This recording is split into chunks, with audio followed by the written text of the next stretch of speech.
Hey, folks, we're here talking about embracing your next chapter, self discovery through solo travel after divorce. And my guest today is Dawn Pick Benson. Hey, Dawn, how are you? I'm doing well. Thank you so much for having me. It's an honor. Your podcast has been part of my own journey. Oh, I love hearing that. And I love what you do. I'm really excited to share this with our audience. And so today is really about one very creative, interesting, intriguing way to learn more about yourself and be adventurous post divorce. And so Dawn is a transformational travel coach, and she's traveled to nearly 50 countries and lived and worked in the Middle East and Eastern Europe. And so you can read all about her in the show notes. And today we're going to really talk about what she does and what the value is of considering solo travel after divorce. I'm actually so intrigued by this conversation. So let's dive right in. I would love for you to just kick it off with something, a story. Like, we're going to start in the middle of the story. Tell us one story about one of your travels that highlights how incredible solo travel can be. One experience you can. Oh my gosh, I love this question. So several years back, I went on my own journey of sorts before I actually got divorced. I was in the process of kind of wrestling with those ideas of, can I do this? Is this something I should do? What do I want? What do I need? And I was in the city of Kotor in Montenegro. And I remember walking around, and it's this beautiful ancient city built of stone that is on a bay. And so I was walking along the water, just wringing my hands, really frustrated with what my life was going to look like next. How am I going to make decisions? If I make these decisions, if I decide to get divorced, obviously a lot of things change and there's a lot, it had repercussions on my life. I was also questioning, as I think we do during these times, I was also questioning my future, my job, like my career. Is what I'm doing is stuff I really love too, and bringing in questions of.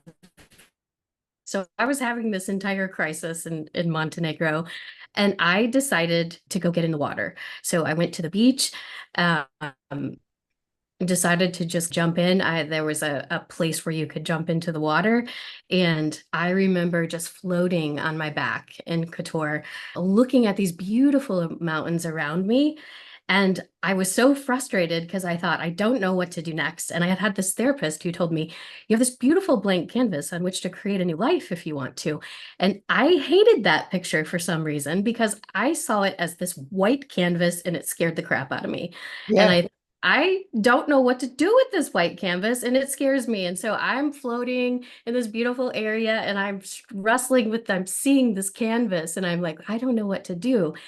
And as I was doing that, as I think travel does, it helps us to create space to listen. And so I'm floating and I'm listening to that inner voice inside.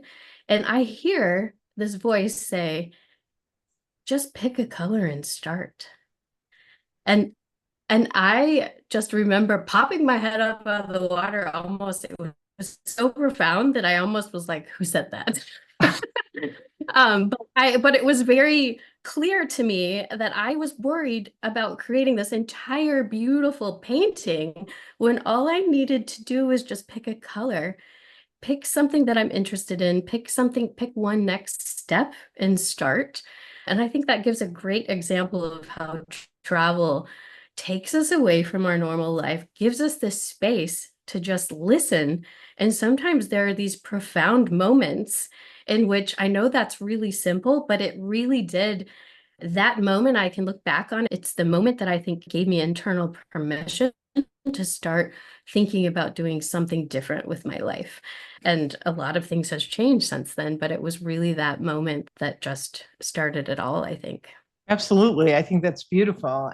I recently just went away for a long weekend with my aunt, and I was commenting to her that just getting out of my home, just leaving my neighborhood, just going away and staying someplace else for a couple of days gave me, always gives me a new, more objective perspective on my life. And I would imagine, and that's without all the bold, courageous going around the world. So I would imagine that Exactly. what you support people in doing really gives that opportunity to be self reflective while enjoying the travel.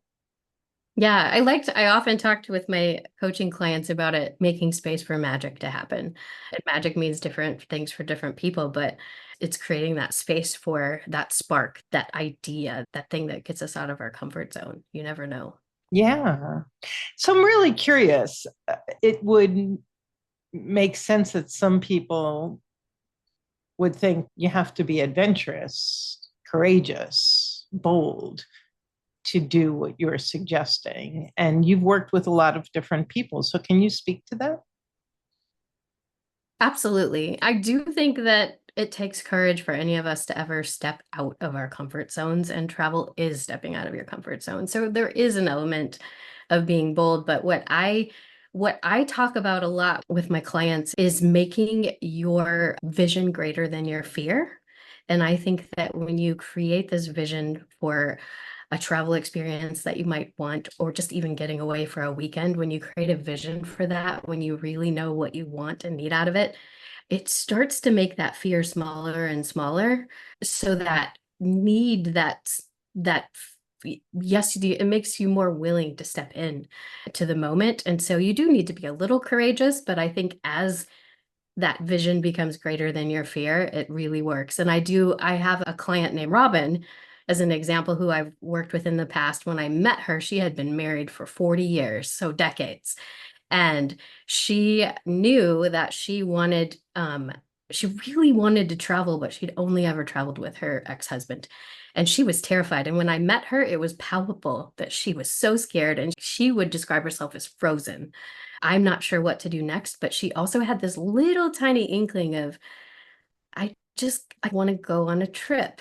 And so we talked about it. She joined my Brave Journey program. And as in the process of that program, I really do intentionally help women start to envision what that trip might look like for them. And as her vision started growing, and as she got to the point she decided to go to the south of France on her own for 3 weeks, and she said, Dawn, it was maybe a week before the trip, she said, Dawn, I'm not even afraid anymore. She's like, this whole process is like, I feel like I can do this.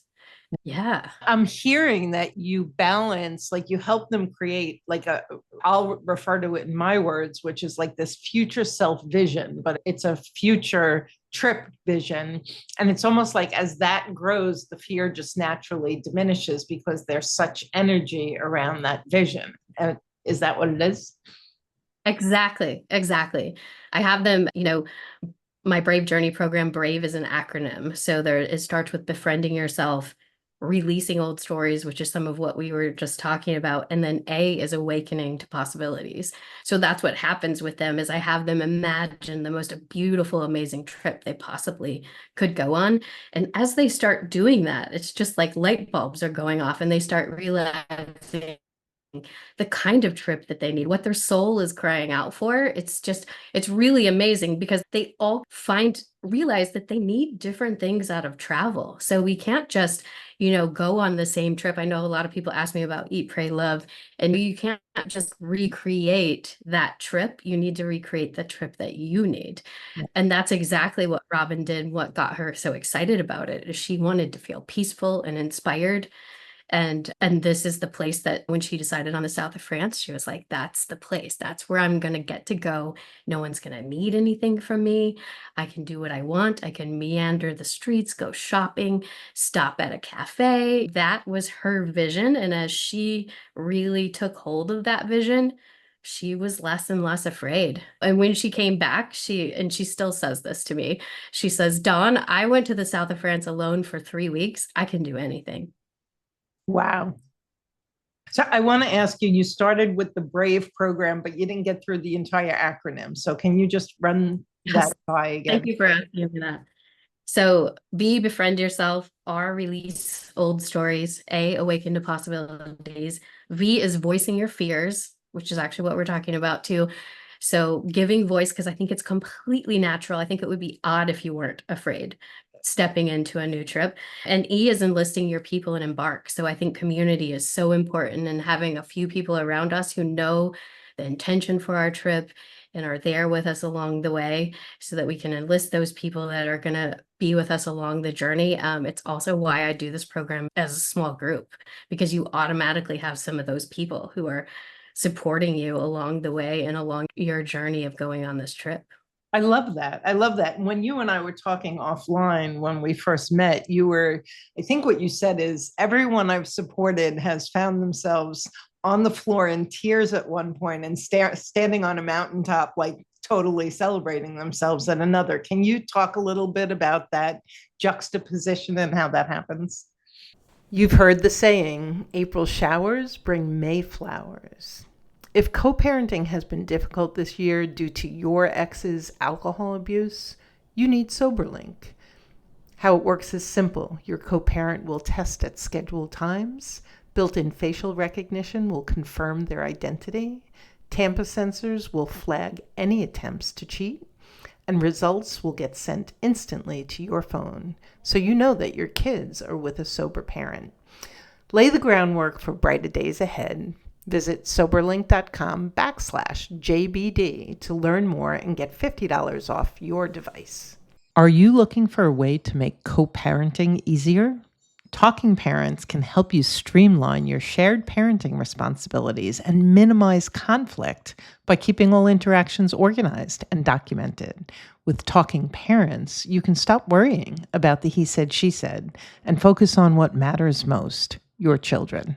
Download the app in the Apple or Google Play Store and start a 30-day free trial today. Yeah, I think that, as we know, and I know most of your audience is either contemplating or going through a divorce or has gone through a divorce. So I think we've all experienced that, stepping into the unknown and how terrifying that is. So you definitely, but then you also can have these mountaintop experiences. And I find that with the groups I work with, it all depends on, often they're coming in somewhat scared. Some people are super excited, but also usually there's some apprehension, right? Which I think is completely normal. And it's why I have the V of voicing your fears, because I know for myself, as you step into the unknown, even as you start planning a trip, and even if you're excited about it, as you get into it, you might think, oh my gosh, what am I doing? What was I thinking? Or you might have family or friends who think you're crazy. So like, why would you do that? Or it's not safe. You hear all these things and then suddenly you get scared. And so I've had women who are in tears over some of this, but also I guess I'm thinking of a woman named Jackie who I worked with, who she had a long road of figuring out how to get to Greece and going through the process, and was having some major health issues before she was supposed to leave, and had to have dental surgery at the last minute. Life happens to us, right? But she made it and was able to go to Greece. And when she went to Greece, one of her words for her trip was bold. And by the end of the trip, she did a couple of things that I think are amazing. But one of them is that she kayaked in the open sea of the Aegean. And so she was in this cave and she had a friend with her. She had met up with a friend in Crete for a little bit. And she took a video of it. And it was just so amazing, view of her being so excited of like, I am kayaking in the open seas. And 2 weeks ago, I was crying on the phone with Dawn. And now I'm at like, I cannot believe I just did this. I think she's 63. So she had just learned to kayak in order to go on this trip because it was a dream of hers to kayak. And she thought, I really want to kayak in Greece. And so it's amazing, isn't it? That's wild. Can you share a little bit of the commonality of that piece of it, that celebrating, look what I can do, like building of self-esteem and bravery that comes with this process? Yeah. I think you mean how bravery kind of comes along with travel. Well, you've got all these people you've worked with, so you have some really great stories, and you just mentioned a few. And my sense from what you're saying is that just about everybody is overcoming whatever it is for them, and feeling better on the other end, feeling stronger, feeling more something. Yeah, yeah, I do see that. I don't think that, I will say this, that I don't think just deciding to go on a trip necessarily equals transformation. But I know that what I really try to do, especially in the Brave Journey program, is take you through this process so that you know that you are choosing the trip that you need and that it will likely be transformative to you. So I think we all need something different. And Jackie needed to feel bold and brave. And boy, did she feel bold and brave, right? Robin was not going to be kayaking in the open sea. She wanted to feel peaceful. So I think the magic is in them figuring out, and anyone figuring out, what is it that my soul really like? Is there something? Because I believe if you want to travel, if you're having an inkling that you want to go somewhere, or you're thinking I might be able to find healing or maybe just rediscover myself through a trip, if you do a little bit of work ahead of time to really suss out what is it that I actually want to feel on this trip, that's when I see the transformation. And I think that that is a key to it. So it's not just asking a travel agent to book a flight for you to France and I'm going to go to France and rediscover myself. I think you might, but I do think that it's doing some of the self-discovery ahead of time and being intentional about your trip. And I have so far seen each woman. I just met with my group yesterday, and one of the women in my group is doing a 1 year trip. So her job has given her a sabbatical, and she's going to be gone for a year. And she's right now in South Korea. And it has been amazing, even so far, just seeing she's learning about how she wants to feel on her trip, and and just learning about, because she's gone for a long time. So how can I create rituals in the morning to help me feel empowered every day? And I can't wait to see what happens with her throughout the year, because I think it's going to be amazing. Yeah, that's wild. And so I think your point is very interesting. You're saying you could listen to this podcast and go book a trip, and you Yeah. may have a good time and you may learn something, but I'm hearing you say something else. I'm hearing you say that the transformation comes by very intentionally walking through a number of different things. What are your fears? How do you know it's your ideal trip? What does it mean to you? What are you going for? Like, I'm hearing that there's a bunch of pieces to this that you help women do this very intentionally. Yes, yes. And intentional is a good word. I think when I went on my own journeys, that where I've traveled a lot. And so I have done some trips where I had a really fun time and they were amazing, but I wouldn't say I came home transformed. And then I've had other trips that were transformational. So when I started creating this program, I really thought about what was transformative in my own life. Like, how did that happen for me? And what was, in my life at the time, and what was I doing? And so a lot of it was based on my own experience. And then I have a few other friends who've had the same experiences, and interviewing different people, etc. And just really creating something that I think is quite intentional. And I know that there's a huge difference between just booking a trip and going versus having that. It's also why Brave Journey is a group program, because I knew that when I looked on transformation, a lot of it was because I had two or three women around me um, during that time who were checking in on me. They knew I was taking this trip for a reason, and I had regular checkpoints with them. And they pushed me if I was really just losing it overseas. They would remind me of my strength and my power. I had lots of ups and downs. It was not all ups, right?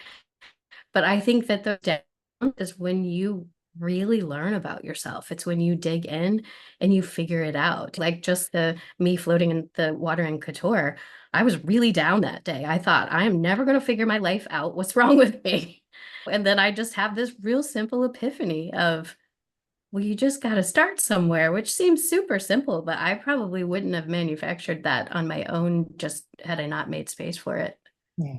Yeah, beautiful. So if someone reaches out to you, what are some of the things that you ask about to see whether or not they're a good fit? Oh, that's a great question.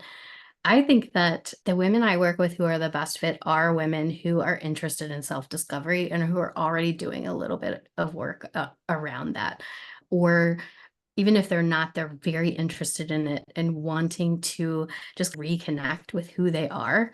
So I ask a lot of questions around that. So it's not just, where do you want to go on a trip and how can I help you? Because I could create a trip for anyone. It's not hard for me, but I think for that transformation to happen, we both have to be working hard. So I will often ask a lot of questions that will tell me if you're really interested in growth. And because this is not an easy journey, and Brave Journey is always a longer program, and it's a commitment to a group of women to have a really safe container to join together and have this transformation. And it's important to me that, so those are the kinds of questions usually I ask and kind of suss that out. Well, it's interesting because one of the questions you gave me to ask you, and now I think that you can wrap it in a bow, is what is a travel coach and how does it differ from a travel advisor or a travel agent? And so I think you just said it, but I'm going to give you an opportunity to wrap it up in a bow. Exactly. Yes. A travel agent, you go to them, you tell them I will go on a trip, they'll put together and there you have it. And with a travel coach, it's a little bit like giving person a fish versus teaching them to fish, right? So I'm here as a travel coach, first of all, to walk alongside you. And I teach the women in my group how to travel. So I teach you about how do you find the best tickets? How do you find safe places to stay? Like all those questions about safety that we have too. So I do a lot of that. But the huge difference as well is, as you've heard me say, it's my way of doing travel coaching is sort of a wraparound experience, and that we're really going deep into the why, and I'm not just giving you a trip to go on. So we're looking at, and I'm letting you do the work of figuring out what's going to be transformational to you. And then while you're on the trip, you have me as your coach. I'm that person that knows what your intentions are, that can ask you questions, encourage you. And then when you come back, we debrief, because I think a lot of people realize this coming home is often so difficult, especially if you've been gone for a little while or even just a week or two. You come back and you're not sure what to do with what you learned in that transformation. Like, how do I integrate that into my life now? That was a really great experience, but now what do I do now that I'm back in reality? And that is definitely not something that a travel agent is normally following you as you go through and return and making sure that you know how to integrate back into your life well. And I think I remember you telling me when we first chatted that they can even reach out to you while they're away and that you're a touch point for them. Is that correct? Yes, definitely. They usually have a couple of phone calls, depends how long their trip is, but we set up a couple of phone calls. They also can contact me via WhatsApp, and sometimes we'll connect that way with questions or hard day, etc. And we always have a launch party for every woman. It's really fun. They get a journal to go, and we send them little notes along the way. So we kind of try to make it fun too. Beautiful. Now, do you only work through this group or do you do any one-on-one coaching around this? I do one-on-one coaching, yes, but I do, as you can tell, I like to focus on the group coaching program because I really think that community support, that when, especially because I really focus on working with women who are in the midst of a life change, so divorce or empty nesters, etc. And when we're in that space, we often need extra support, and sometimes you just feel like no one gets you. And so to be in a group of women who are like-minded, who are cheering you on in the process, and something that's scary anyway, like solo travel, it's really why I tend to focus on these groups. But I do have women who just want to work one-on-one, and I can do that as well. How long does the Brave group go for? Each Brave Journey group lasts for 6 months, and it's done in phases. So there's like the first 2 months is really that self-discovery we're talking about, and then we go into the nuts and bolts of planning, and then the ending is the return and all of that. So, It sounds wonderful. What haven't I asked you that I should have asked? oh my gosh, you've asked me really great questions. I don't know. I do also, I've started doing retreats as well for women. I found some women that don't want to do solo travel that do retreats. Maybe you could ask me what's my favorite? What is your favorite? It's a great question. What's your favorite? Yeah, my favorite place to visit is an interesting location that a lot of people don't visit. It's the country of Kosovo in Eastern Europe. By far my favorite place to go. First of all, I'm a little bit of a slightly off the beaten path kind of traveler. So I love the fact that I can go there and it is not full of tourists. But it is incredibly beautiful. But because it's not full of tourists, you can easily get around and you're not negotiating the same kind of things that you deal with when a place is very touristy. And the people are so incredibly friendly. You would not believe it. You can go into a shop, start having a conversation with someone. Pretty soon you're having coffee with them. I have had that lead to invitations to dinner. It is one of the most hospitable countries that I've ever been to, and very easy actually as a woman solo traveler. I find it to be a very safe, welcoming place. So Beautiful. Okay, so this is incredible. I love what you do. I'm like delighted to have you talking to our listener. And so, two questions. One is you have a free gift. So, what is the free gift you have for the listener? I have a guide to solo travel after divorce. So I am happy to give that to your listeners for free. It takes 4 steps that I think are the most important things to think about to do as you're planning a solo trip after divorce specifically. Beautiful. So, the link to that is in the show notes. And how can our listeners find you? I am on lots of social media, mostly pretty much under my full name, Dawn Pick Benson. So you'll find me on Instagram under that name, also on Facebook. And I do a lot of writing on Substack. And on Substack, my Substack is called Wander Smitten. And so if you want to read my thoughts, you want to know more about what I'm thinking about travel, I talk a lot about travel. I also talk a lot about this inner self-discovery, this inner work. Tell a lot of my own stories. So if you're into reading a little extra and you want to just be inspired and maybe join along, Substack is a fun place for me. I'm also a writer, so I enjoy writing. Beautiful. And that too is in the show notes, folks. And so, in the beginning, you said that your journey, part of your journey included journey beyond divorce. And so I just thought it would be fun to end with, could you share a little bit of what it was like listening to the podcast as you were going through your own divorce? Yes, I know that when I was considering divorce, I felt incredibly lost. I wasn't from a family that had a lot of divorces, and I didn't even know how it worked, or I knew very little, and I was very scared. And I also grew up in a conservative world. And so divorce also wasn't a thing that was okay. So I had a lot of hurdles to get through. And so I remember listening to your podcast just as a way, it was like I was ingesting knowledge, like anything I could learn about how do you choose a lawyer? How do I do this? What about these questions? I remember it felt like I was a sponge and I was learning as much as possible. And actually, interestingly, that we talked about Kosovo, I have a distinct memory walking around in Kosovo, listening with headphones on, listening to one of your podcasts where I was just trying to learn about what my options are. How do I make next steps? So I just feel like it was a wealth of information for me, and uh, it Oh, really helped during a hard time in which I felt lost. So yeah. That's very cool that I was with you in Kosovo. and I know and I'm it's kind of so odd, huh?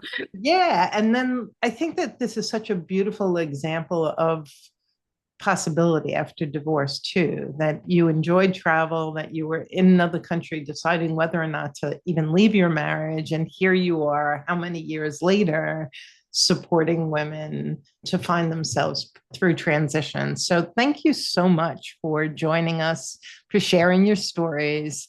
I love your group idea. Love the name of it. And so if your curiosity is piqued, by all means, go to Dawn's website. What is the website, Dawn? It's dawnpickbenson.com. DawnPickBenson.com. You can figure out how to you go to the show notes and you can just click on it and grab that free gift and learn more about her services. And Dawn, What can I say? Happy trails. Love what you do. I wish you many years of adventurous travel. Thank you so much. And again, it's an honor to speak with you. I really had fun. Great. And we'll be back again real soon with another episode of Journey Beyond Divorce. If you are enjoying the podcast, please subscribe and give us a review. It helps other people find us. And I'll see you soon. Divorce is like a foreign land filled with unfamiliar rules and jargon and pressure to make complex decisions that will impact the rest of your life. Don't go it alone. Go to rapidreliefcall.com and get the support and guidance you need.